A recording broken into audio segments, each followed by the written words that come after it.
And welcome to today's edition of Dr. Carol's Couch. I'm your psychiatrist host, Dr. Carol Lieberman. Fascinating topic today, fascinating guest. It's something that I have wondered about for a long, long time. The title of the show is Feel Trapped in Schools That Are Woke and Weaponized? Here's the answer. And the answer is going to come from my guest, Dr. Robert Bortins. He's the author of Woke and Weaponized: How Karl Marx Won the Battle for American Education and How We Can Win It Back. So, if you have children, I am sure that who are in public schools and even some private schools, I'm sure that you have been wondering what happened. What happened to the ABCs and the apples for the teacher and, all that good stuff. Instead, what we're getting is all kinds of woke propaganda from basically all aimed at teaching your children to hate America and to become the protesters of today. So I've been wondering, I've talked about that a lot, how this is happening with the um, uh, how they're teaching sex, how they're teaching race, all of these, the propaganda that they're getting, how they're making kids become trans, etc., etc. But I never really did understand exactly how. Apparently this has been going on for a much longer time than American parents have realized. The main realization came during the COVID lockdowns when parents were seeing their kids do schoolwork online and got a peek at what they're being taught. Of course, in a perfect world, parents should be on top of what their kids are being taught even before they had to see it on a screen.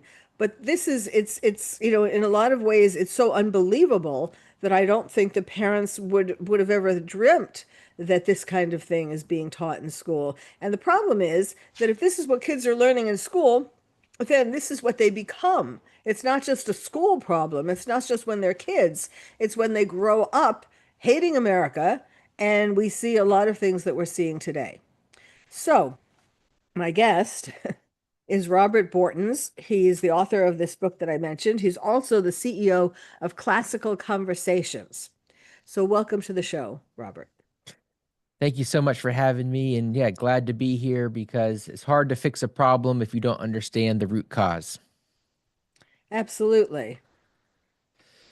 Yeah, I've been just for my background, I was homeschooled through high school. I received an industrial engineering degree from Clemson University, worked at some Fortune 50 companies, and then came back to work at the company my mom started. And now I just help expose the woke and weaponized education system. And so many people are trying to figure out what happened. And so I thought it was really important to go look at the history, and the history points to exactly where we found ourselves today.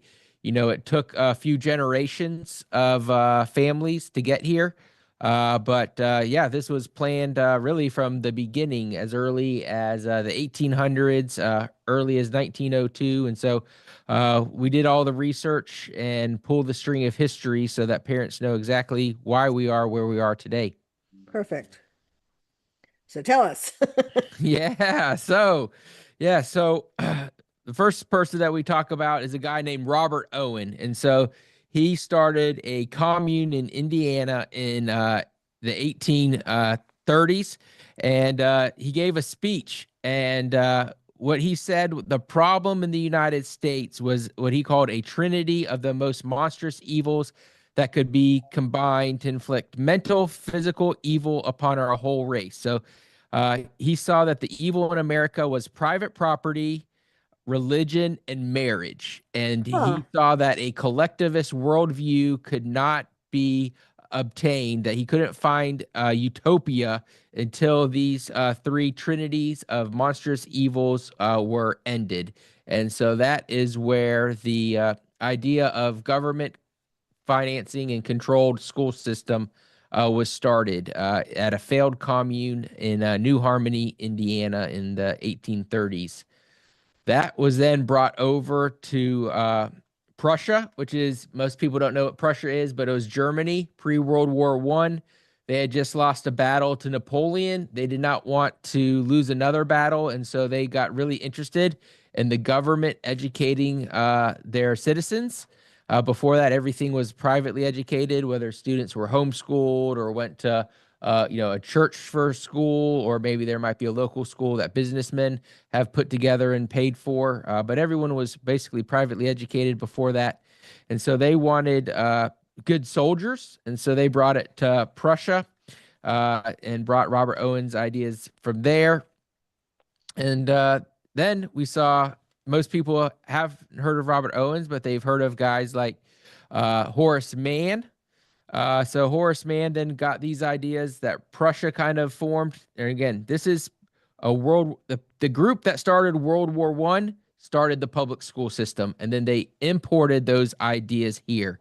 And so Horace Mann, he said, though we who are engaged in the sacred cause of education are entitled to look upon all parents as having given hostages to our cause.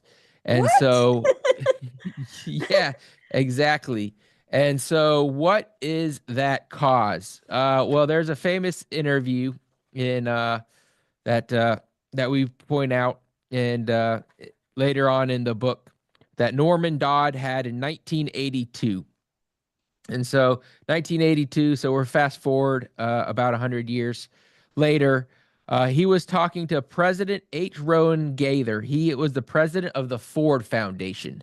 Now, the Ford Foundation, for those who might not be aware, much like the Walmart Foundation, has been pushing LGBTQIA, whatever stuff in the United States for decades. And so, what he said in this 1982 interview was that his plan was to merge the United States and the Soviet Union. And so that was the plan really from the start, was to take this communist ideology or wokeness and bring it into the United States through the public school system. And we outline how the Russians or the communist USSR knew that they would not be able to beat the United States in a military arms race. They came to that conclusion in the 50s and 60s. But what they could do is infiltrate our teachers' colleges. So, Columbia Teachers College is a famous teachers' college. So, they put about 80% of their resources into the Columbia Teachers Colleges and teachers' colleges like that to start getting them to accept this woke communist ideology and put it into our teachers. So whether there was, you know, intent or not of the teachers or the school system itself, that all of these teachers would be basically brainwashed or ideologically compromised through colleges and accreditations, so that they would start teaching our children this garbage. And so a lot of people don't know that it wasn't until 1850 and in all states 1900 that public school was like ubiquitous in the United States, where nearly 90% or more of children were going to that. So it's really been 125 to 175 years that public school has been around. And it takes generations, right? That, we lose a little bit of what we learned the previous generation. It doesn't get passed on. These teachers are starting to teach new ideologies, and those start getting incorporated into our culture. And there's a saying that things happen really slowly until they happen quickly. And so it was like the snowball that was just growing and growing and growing. And then really kind of in the 90s, and then the O's, the aughts, or whatever you want to call them, is when it really became sped up. And especially with the election of Barack Obama and those 8 years where this wokeness really started getting bold and raising its ugly head and really incorporating ideologies that had been festering kind of under the water for 20 or 30 years into the limelight. And then, of course, with the COVID revelations, and that was when parents started to see what had happened. And schools in the last 20 years have radically changed from when parents attended growing up. But even those schools that parents attended 20 years ago had radically changed from the ones that their parents and their grandparents had gone into. So that was you know from 1830, the framers, the people who founded this idea of government educating our youth, their ideology was to separate families, to get rid of private property, and to erase a religion, because they considered all of those things the three core tenets of what is evil. And you can see that throughout history, and now we're living the results of it. Well, now, okay. So, I mean, so what made did Robert Owens and friends explain what he thought or why he was saying that private property and religion and marriage was evil? Yeah, so they believe they would have been they'd be considered atheists today. They didn't really have that word back then, but they were collectivist. So whether you're socialist or communist, those are all form of collectivism, and so they believe that all war is started. You hear like, oh, if we didn't have any religion, right, we wouldn't have any war. Mm, If we had, private property or individual property, that causes crime. That's why we need universal housing and universal basic income and, one single payer Medicaid. Like all of these ideas are the ideas that individual property or private property is evil, and that we need to be collectivists. And then marriage, of course, if you're a Christian or a conservative, you've probably grown up thinking that strong families make strong communities, make strong countries. Well, that makes for a weak state. How can the state guide us as individuals if we're not open to the collective ideology? And so we do talk about that as well in the book about how psychologists, guys like B.F. Skinner and conditioning, wanted to condition students to accept their worldview. They think that they can achieve world peace if we can just all get along. And so they use these things that how they train dogs, how they train animal behavior psychology, psychiatry, and imported these ideas into these teaching colleges. huh. Things like social emotional learning, as we know it today, that's funded by Bill Gates himself.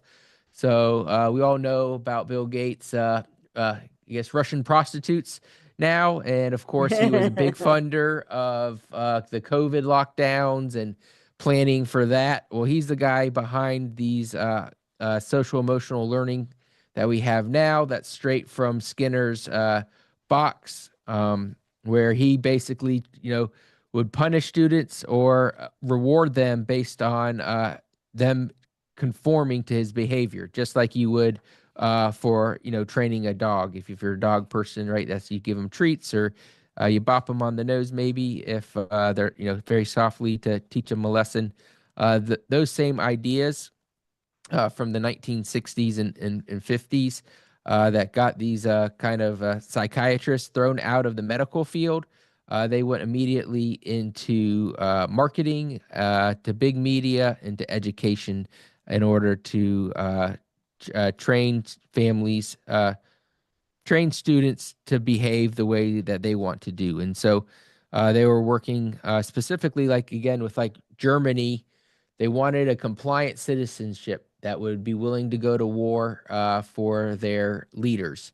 And you can't do that if you have, a love of family, if you have private property, if you have all of these things that would make it so that, like, why would I want to go fight someone else's war so that they could have these things? Hmm. So they have to have conditioning to get parents and students to behave differently than God would have them innately behave under a circumstance, normal circumstance. Okay. Wow. It's just kind of shocking that it's been that long coming from that long, and also that each it, for each school or each layer, each time it grew, that more people were believed these ideas, that in other words, they were able to gather so many people to put forth these ideas. And then, of course, when it got into the teachers' colleges, it was game over. Yeah, and so I mean things like the United Nations, which is of course formed later on, their big thing is education. They have a whole education group called UNESCO, and they're again trying to create this global citizen, which sounds good, but when you start understanding what they actually mean is that we're all enslaved to the World Economic Forum, that whatever our masters tell us is true. And you one of the behavioral things that they do to children is they literally teach them over the 12 years not to stand out in a crowd, not to speak against the teacher. And of course you don't want like disruption in the classroom, but that's not what they're talking about. They actually spend 12 years conditioning us not to create waves. I mean, COVID was a great example of like if you stood out and said, "Hey, maybe a rush vaccine shouldn't be injected into every human being on the planet. Maybe we should roll this out slowly." Right? Like you were considered a radical, that you weren't being part of the team. And so this is a great example of that conditioning that they're doing intentionally through the service through K through 12 public education, so that we will be open to serving whoever is our unelected leaders at the United Nations or World Economic Forums, or even our local leaders here in the United States. And it all Hmm. comes down from that 10th plank of the Communist Manifesto that says free education for all children in public schools. So it's right there in the Communist Manifesto. Of course, we want all of our kids to get educated. I've been in education for 20 years. Went through a bunch of education myself. But why did Karl Marx know that that was fundamentally a part of a communist or collectivist society? Because when individuals educate their own kids, they're not going to educate them to become servants of the state. They're going to become citizens and people who love their country, love their neighbors, and love their family, which will not let a bureaucrat or a king rule over them. And so America was founded on this idea of self-governance, self-education, and before 1850, in the 1900s, all education in the United States was privately funded and ran, and our populace was very well educated.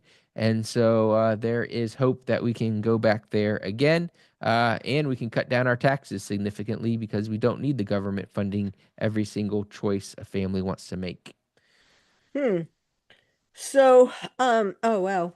I'm just realizing we're at a break already. But when we come back, I'm gonna want to ask you about, like your mother and your childhood, and you're going to a privately funded school, I presume.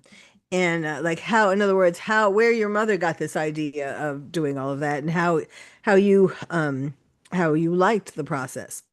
So, Yeah. for now, we have to take a break. My guest is Robert Bortins, and his book is called Woke and Weaponized: How Karl Marx Won the Battle for American Education and How We Can Win It Back. So stay tuned.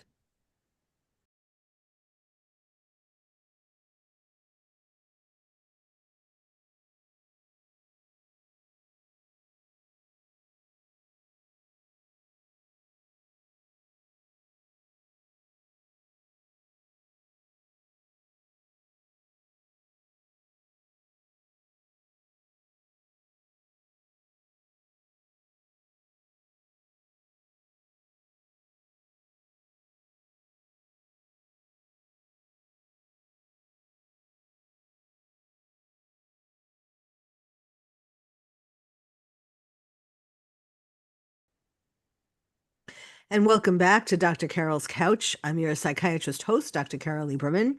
We're talking today about feel trapped in schools that are woke and weaponized. Here's the answer. And my guest, Robert Bortins, is providing the answer, and it's really shocking to me how far back the answer goes, how far back it is that people were as you said, deciding that private property isn't good, religion isn't good, marriage isn't good. In other words, all the things that hold families together and cultures together, because with the purpose being that uh, to have just allegiance to the state, to the person in charge, or political party in charge. You know, as you were talking, I couldn't help thinking about New York's Mamdani, Mayor Yeah. Mamdani, who what he talked about uh that people in New York are, I mean, and I'm a New Yorker, born and bred. I mean, I live in California now, but I'm a born and bred New Yorker. My heart is still in New York, and it just makes me sick every day to see how he's destroying it. Um, but he talked about the coal in his speech, you know, his acceptance speech. Um, Yeah. he talked about the cold, hard winds or something of individualism and The come to the warm warmth of embrace. collective. Yeah, go ahead. Yeah, I think he said the warm embrace of collectivism.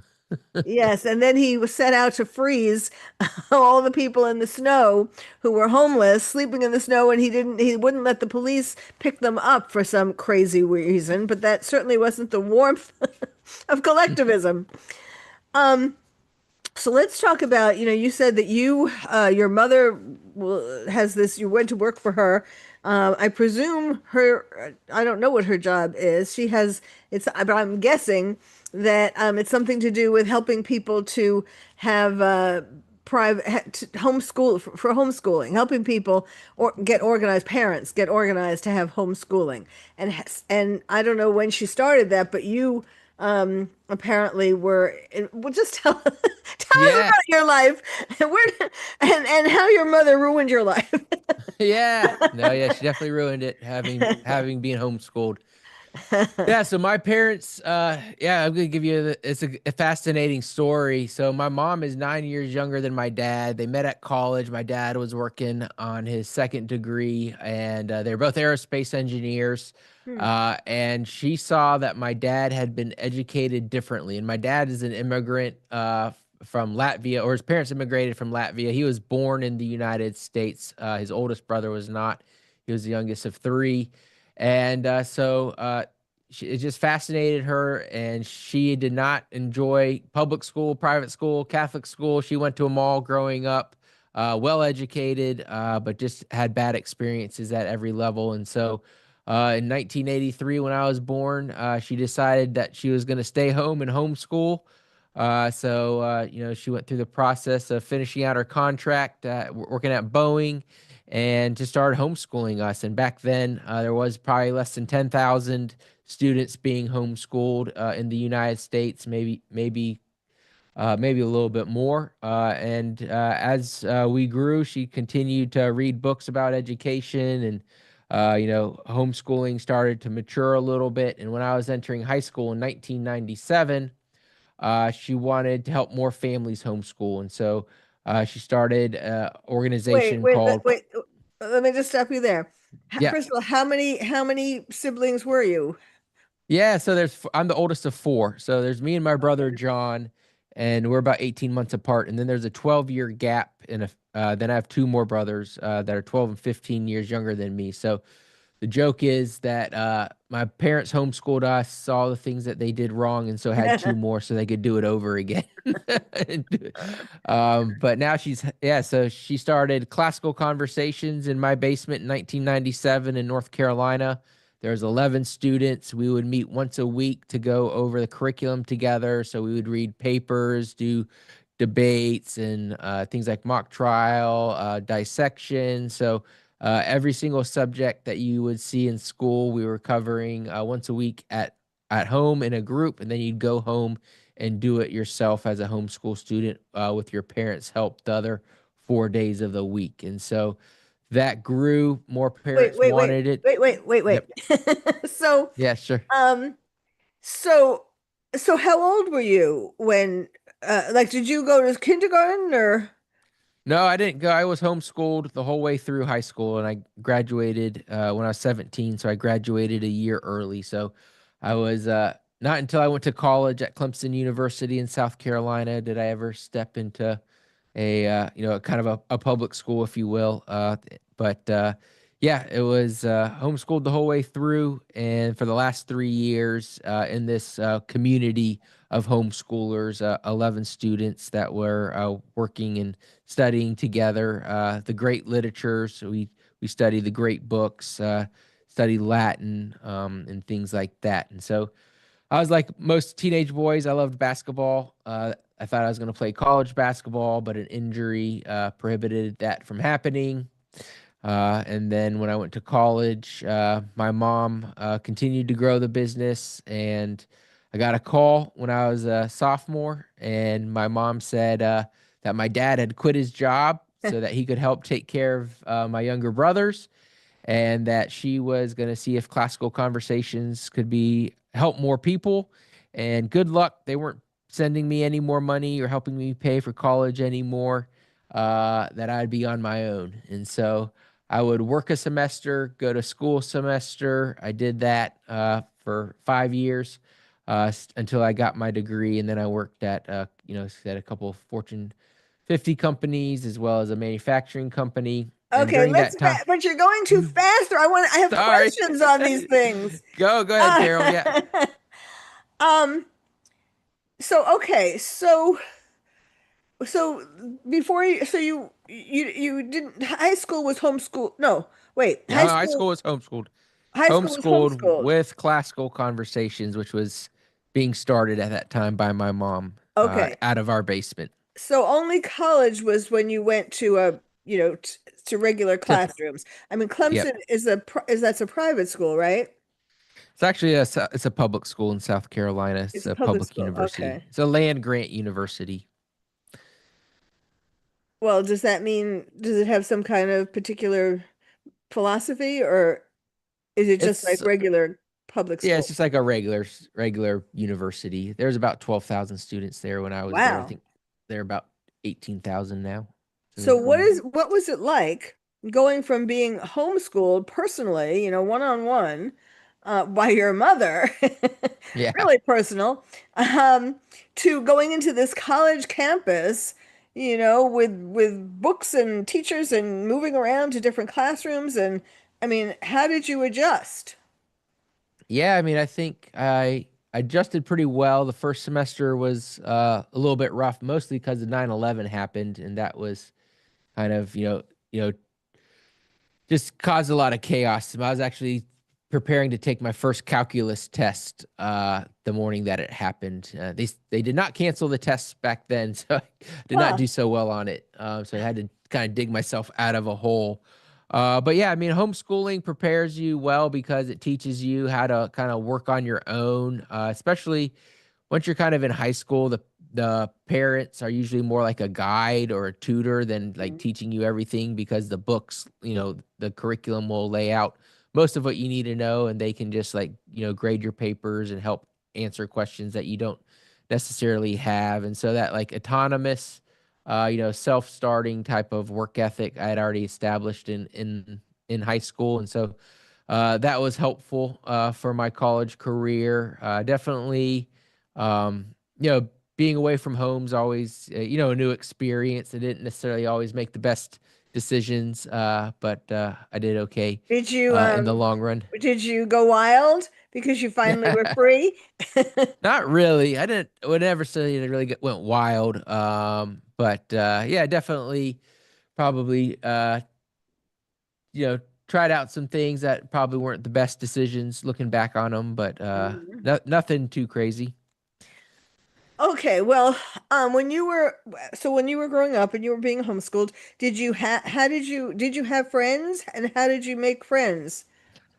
Yeah, so I was a really good basketball player. So I played like AAU basketball. So it was me and a bunch of public schoolers. I'd go down to basically the hood and play basketball. So oftentimes I was the only Caucasian in the building, but made friends with those guys.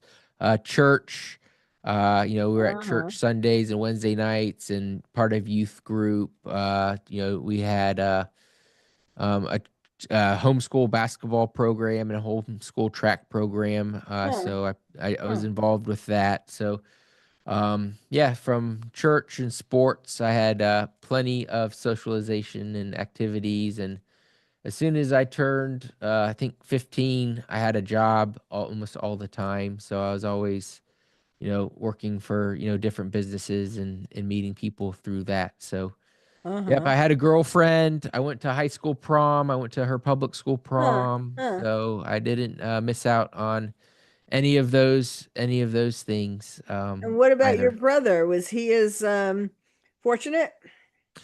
Yeah, all three of my brothers were really Well, I involved. meant the one that was, well, John, the one that yeah, was at the same age as you. yeah. So yeah, my brother was yeah, he was a really good skater and he was also a really good soccer player. Involved with church and yeah, he went to at least, I think he went to two proms, so he went to twice as many as I went. I just went one to one my senior year, but he got to go twice. And so yeah, he was super involved and he went to Appalachian State here in North Carolina and got a degree in building homes basically. So now he has his own Uh-huh. business here locally, builds home and does high-end remodels. So uh the he's done quite well for himself as well. And what was your degree, college degree in? I got an industrial engineering degree, and so I worked in some manufacturing companies as well as a logistics company Uh-huh. So after and during. now I used to be totally against homeschooling because I mean that's before, I was aware of how bad our schools, our public schools are. And the main reason, one of the main reasons I was against it was because no parent, as well-meaning as they might be, could be knowledgeable enough in all these different subjects, especially like math and science and all that. Now, your mother, as an aeronautical engineer, right? Yeah, Um, and your father, for that matter, um, they, of course, they knew all these kinds of things. And then, English isn't so hard. And so, yes, they were well prepared to teach these things. But the average parent is not. So, um, does your mother or what do you or what does this classical conversations organization, I guess I should say, how do they overcome that? yeah, that's a great question. I mean, first thing I always like to tell parents is, do you have a degree in teaching your kid to talk? Do you have a degree in teaching your kid how to walk? Because those are pretty fundamental things that are very difficult. And of course, you taught your kid to do that. So, a couple of things. One is we have a free 1 day homeschooling boot camp every summer that teaches, parents how to educate their kids. And part of the idea of having this homeschool community with trained tutors at them, they're there to help answer questions for the parents as well as help guide the students. So they're there, equipping the parents and helping them in, subjects that they're not aware of. The textbooks nowadays, not so much when I was growing up, but the materials that are available, they teach most of it for you. And as a parent, you just have to, kind of be their accountability coach and help them get unstuck if they don't, if the text isn't really familiar, they're not understanding the text. And so, between those three things, yeah, the concern, people think about that and that's a a valid question. But when you look at it, like the my wife was a public school teacher, full disclosure, for 10 years, Oh, and so when did she you started marry home her? Wait, did you marry her before you knew after, she after she was a teacher? Already, yeah, okay. yeah, she was a public school teacher when we got engaged, but she finished out the school year and didn't go back. So, So but is yeah, she involved also in classical conversations? well, we have three kids. They're 11, 9, and 5. So she's heavily involved in homeschooling them Okay. during the day. And she also coaches at a local gym. My daughter is a big gymnast here in North Carolina. And so Uh-huh. she helps them with that. But yeah, so the materials help out the parents. There's trainings that help out the parents. And then we have communities and tutors to support the parents. And It really, if you look at the public school system, only think 43% of American adults can read above a sixth grade level. And so, only about 34% of students are at grade level in any government school. And these are the government's own statistics. So, uh, Oh. apparently, getting these degrees isn't helping out either. So it really is. If you have a love for your children and you you are willing to do the work too, because you don't need to know 10th grade algebra or pre-cal if your kid's 6. You just teach them the numbers and start teaching But them what do you the do when they basics. get to, but what do you do when they get to 10th Well, grade? you've been doing it for 10 years. You did first grade with them. You did second grade with them. You did third grade with So them. you're You did supposed fourth. to be learning like, all the mathematical things as you go along. Well, Algebra you see, parents, I'm talking about the parents. yes. They're So supposed the to be parents learning have. algebra and calculus and all that as their child goes along. Well, hopefully they were supposed to learn it the first time they went through 12th grade, right? So it's not like they're seeing these things for the first time, and they don't need to be experts at it. They just need to be able to, if the kid's stuck on chapter 13 or Yeah, lesson 22, they yeah, just need to be able to go read the lesson and then walk their kids through figuring out the answer with them. And so, uh, that's one of the things that we're training them to do is to be lifelong learners and to be able to find the answers and to be able to know how to get unstuck. Like our country has a resiliency problem right now among young people because they've never been showed how to learn. They don't know how to get themselves unstuck. So one of the great blessings of homeschooling is actually not knowing something yeah. and being able to go learn it with your kid. But you're not sitting most homeschoolers are spending probably about 3 hours a day educating their kids, and that's about all you need on a daily basis. So it's not like you're cramming for a test to be able to teach it to your kid. Most of the time, you're just looking at the curriculum, trying to help them understand, well, what aren't you understanding? Okay, well, let's go figure this out together, and then helping them get unstuck, and then the kids are pretty much rocking and rolling by their own on their own. So it's really only like pre sixth grade are you really hands on the day to day, and then after that, most of the time, you're not really involved in everything they're learning. You're just involved in keeping them on schedule and teaching them those life lessons of time management and being accountable and being a leader and things like that. So it's a little bit more scary maybe if you jump in and start homeschooling at 10th grade, but especially if you start homeschooling before sixth grade, it's pretty easy to stick up and stay up with your kid the whole way through high school. Well, okay, we need to stop there to take a break, which is a good point. I just want to underline something that you said, which is uh, really the main goal of schools should be, especially like, from kindergarten to high school or to the end of high school, should be getting kids to be interested in and learn to figure out how to learn, to build up their curiosity and to want them to know how to learn. So, not teaching them particular propaganda or why marriage and private property is bad and religion. Um, so yes, and that's something like you're saying that the parent can learn along with them. Well, okay.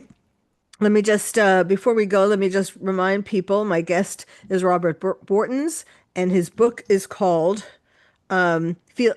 Wait a second. His book is called How Karl Woke and Weaponized: How Karl Marx won the battle for American education and how we can win it back. And we'll be right back.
And welcome back to Dr. Carol's Couch. I'm your psychiatrist host, Dr. Carol Lieberman.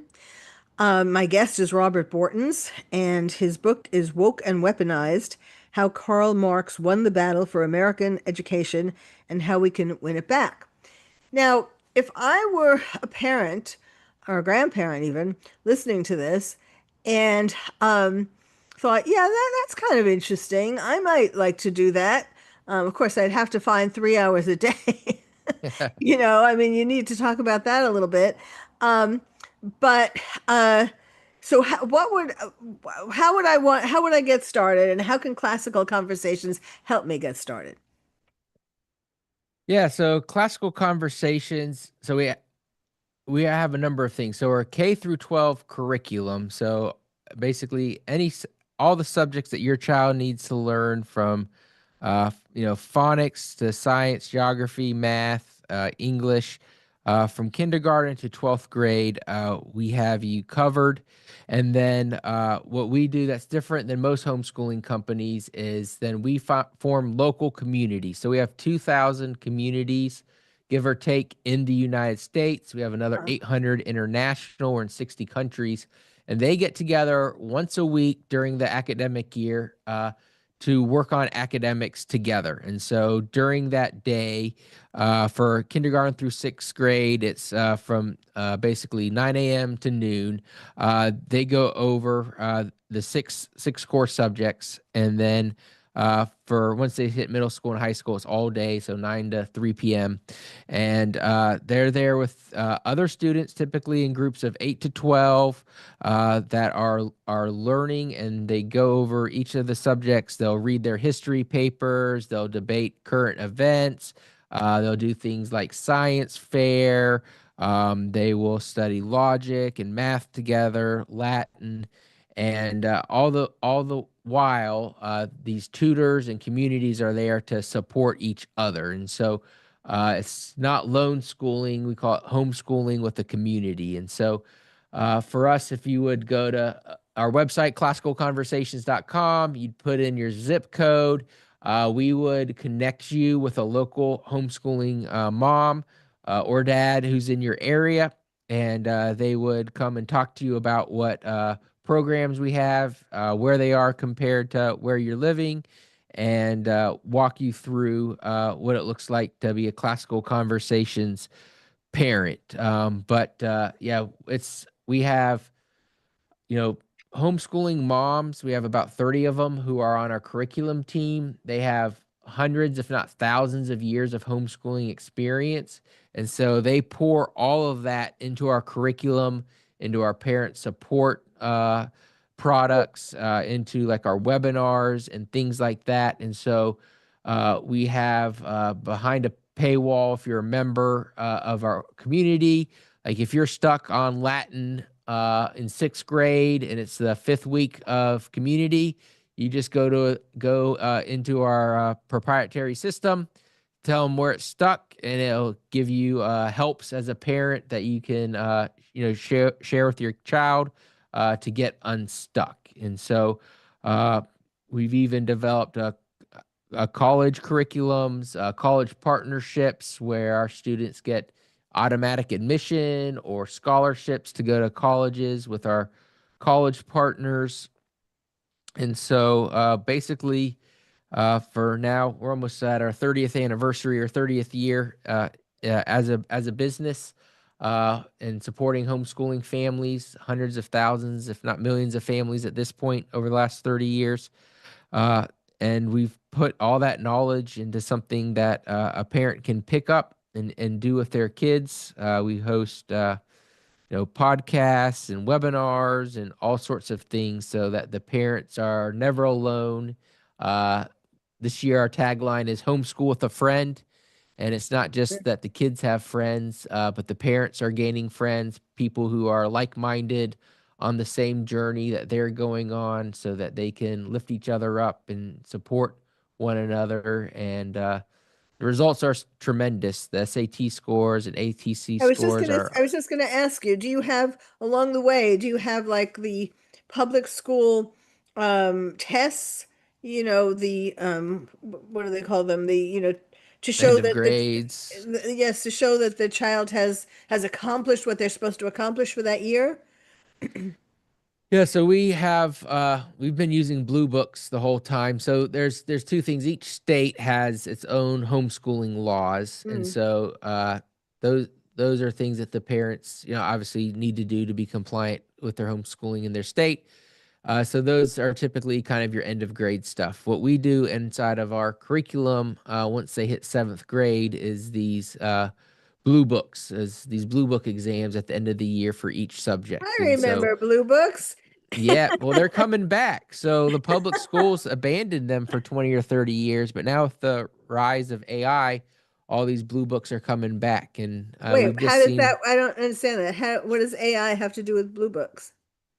well, now because the kids can just cheat on their cell phone or on their computer and ask AI to answer the Oh question. yeah, yeah. So you don't know what work the students are actually doing. Oh So the only way yes, to know that a student actually did the work is to have them write it down when they're in a yes. group by hand. And so blue books are coming back in style, of course, for those who do classical education, which is reading the great books. It is going back to source documents. It's having conversations.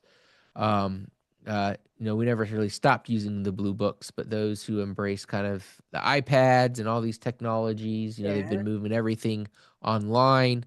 It's been terrible for the students. The students are, I think I just saw a study the other day where the average student's IQ is actually dropped for the first time in history below their parents' average IQ. Yes, And it's I read that too.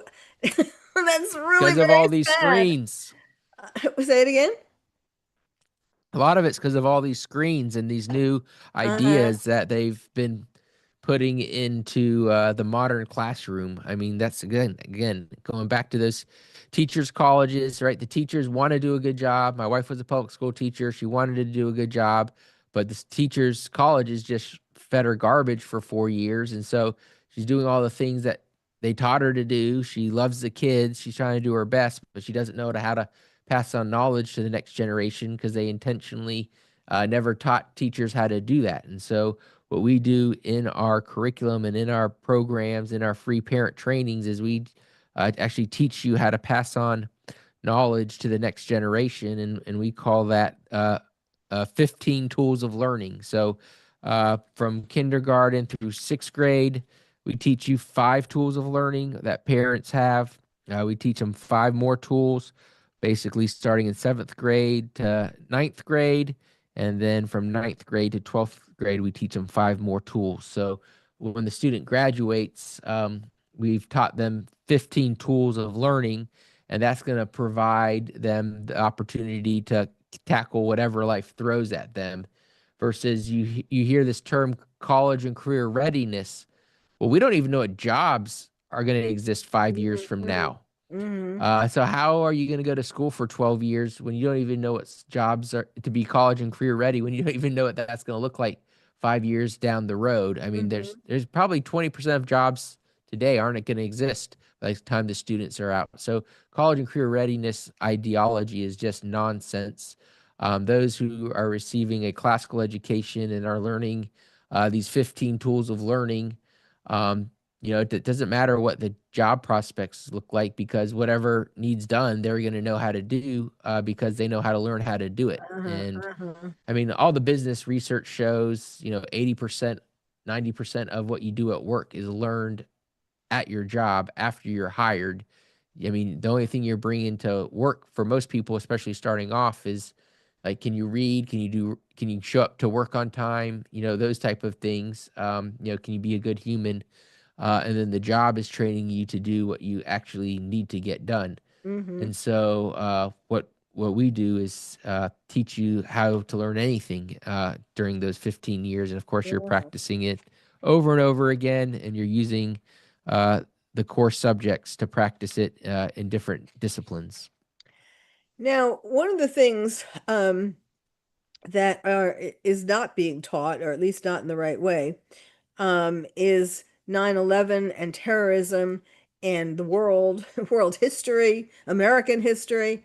Um, and um, So now, with the war in Iran, um, kids who have been in school and been taught that America is bad and Palestine and Iran and terrorism is good, um, you know, now that's why we have seen, like, even before the war in Iran, but with the whole last couple of years with protests at colleges, pro-Hamas, Yep. gays for Gaza, all of this.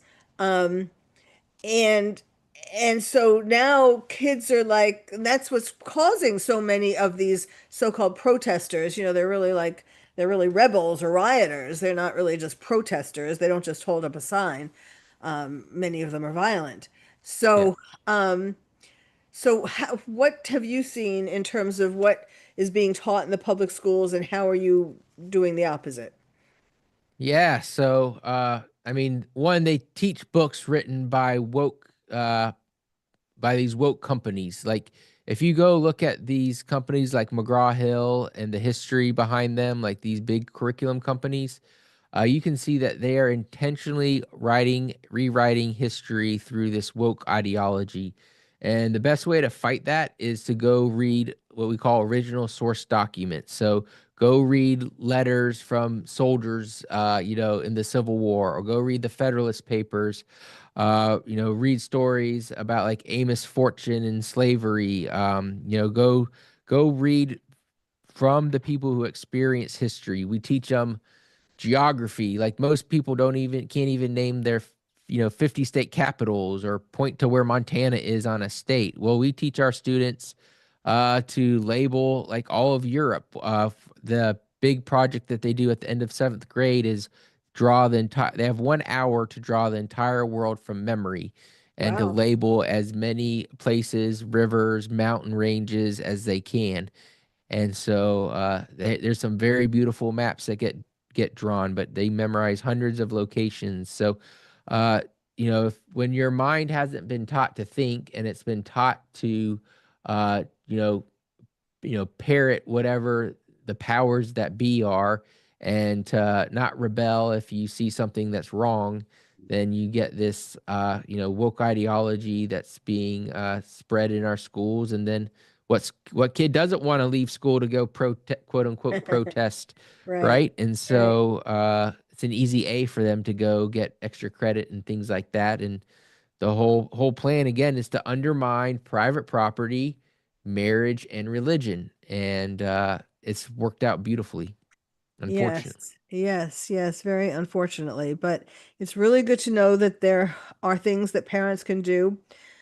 Well, that there's more of an urgency, it's not just nice. Um, a couple of years ago, I don't know, maybe it was never nice, but now it's urgent. With what's happening with the world, it's absolutely urgent that people learn the proper information. And the quest for become curious for the quest for knowledge. Um, it's classicalconversations.com. My guest Yes. again is Robert Bortins, and thank you so much. This was all really fascinating, and it's very impressive that you have developed that your community is so big and that you're helping so many people. So thank you. And thank you all for listening. You've been listening to Dr. Carol's Couch, and I'm your psychiatrist host, Dr. Carol Lieberman.